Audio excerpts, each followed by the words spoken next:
আসসালামু আলাইকুম। তো অনেকগুলা মরিচ বাজার কারণ হইল একসাথে বাজিয়ে রাখি দেবো। তো আজকে খাবারটা খাইমু খুব মজাদার, তার জন্য মরিচও বাজিয়ে নিলাম, শুকনা মরিচ। তো ওখানে দুই ধরনের শুকনা মরিচ দিছি। ছোটো ছোটো পুক মরিচ একটা হয় বারিক বারিক, আসলে খুব জাল। আর মরিচ বাজিয়ে একটা করমু, মজা করে ভাত পিরান খাইমু। তো দেখরানি বিসমিল্লাহির রহমানির রহিম, মাশাআল্লাহ খুব মজাদার হইব গিয়া। তো আমার মেয়ে হঠাৎ কইলা আজকে তার লাগি এগুলা বানাইতাম, তার জন্য বানানি লাগলো ইফতারের খাবার গিয়া। তো বাচ্চারা যেটা কয় করিয়া দেওয়া লাগে, কারণ মায়ে জানি যখন দেয়, আর তারাও মারা তোর খাবার খুব পছন্দ করে, থাকলে চিনা যায় না, আর আইলে বোঝা যায়। তো অবশ্যই বুঝতে পারেন। এখন বিসমিল্লাহির রহমানির রহিম আমি কি করবো, একটা কড়াই বইলাম চুলার মাঝে, আর তারপরে দিয়া দিলাম আমার পরিমাণ মতো 1.5 স্পুন তেল। বড় একটা স্পুন দিয়ে আমি লাড়িও চামচ দিও দিলাম, স্পঞ্জ চামচ স্পঞ্জ যাও হোক। আর তারপরে কিতা করলাম, একটা পেঁয়াজ কাটিয়া রাখছি দইয়া, আর তেল গরম হওয়ার পরে দিয়া দিলাম পেঁয়াজগুলা। আর দিমু কিতা এর সাথে 4 চামচে 1 চামচ লবণ। আর ভালো করে এই পেঁয়াজটারে ব্রাউন কালার করিয়া নিব। আর পেঁয়াজগুলা ব্রাউন হইব, তারপরে একটা প্লেটের মাঝে পেঁয়াজগুলা তুলিয়া রাখি দেবো। তো দেখ মচমচ হইয়া পেঁয়াজটা ভাজ হয়েছে।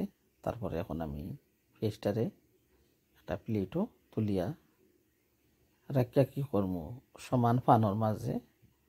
তো তেলের পরিমাণটা কমাইয়া দিছি, কারণ বিন্নি ধানের খই গামছা বাঁধা দই বিরন ভাতর মাঝে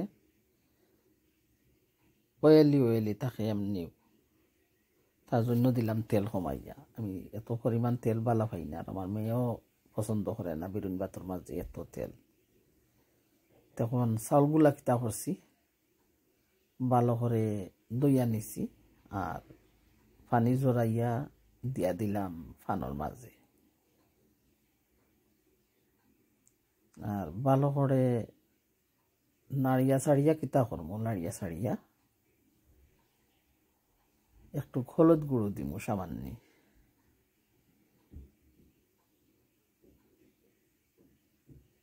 তো যারা ভালো লাগে না, না দিয়েও করতে পারবা। আর বালা যারা লাগে, হলুদ গুঁড়ো কোনো মজা লাগি নাই, সুন্দরও লাগে। তো পেঁয়াজগুলা রাখছি তুলিয়া, চালগুলা ভালো করে নাড়াছাড়া করিয়া একটু ফ্রাই করিয়া নেই। তারপরে পরিমাণ মতো একটু পানি দিব। আসলে আমরা তো দেশের মানুষ, আমরা ওগুলা খাবার খুব পছন্দ লাগে খাইতে। আর আমি তো ফ্রাই জিনিস দেখলে এমনিও পাগল, বুঝুন জানি, ফ্রাই জিনিস খাইতে খুব ভালো লাগে। ফ্রাই রাইস, এগ রাইস, এগুলো আমার অনেক পছন্দ। সই পিঠা বিরান আসলে আমার সিলেটি খাবার এটা। তো অবশ্যই কমই বেশি সবাই জানেন রান্না করা। তাই আমার রান্নাটাও খিলা লাগলো কইবাই। অনেকগুলো আছে তার আজকে। তো আমার একটা মেয়ে তাই ভালো পায় বিরুন ভাত, তার জন্য করলাম।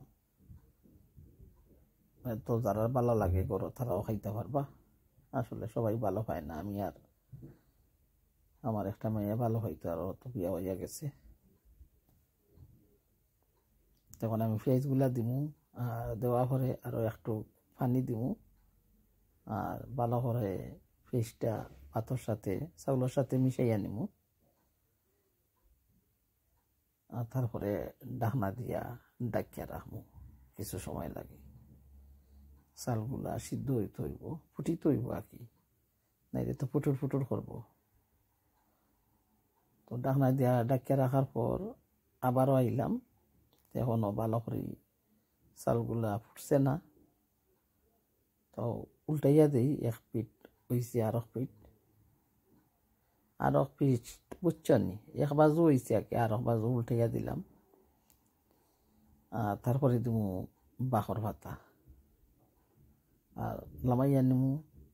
যারা ভালো লাগে কইবা কিলো হয়েছে আমার বিরইন ভাত, বিরইন চাউল, আসলে খুব ভালো লাগছে খাইতে। তো ঘি দিবা একটু সামান্য ঘি দিলে খুব ভালো লাগে। আর তো আমি ঘি দিলাম না, কারণ আমার মেয়ে ভালো পায় না, তার জন্য দিছি না ঘি।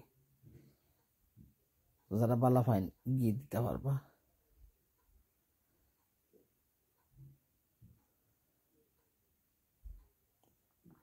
তখন আরো একটু পর ওইয়া যাইব,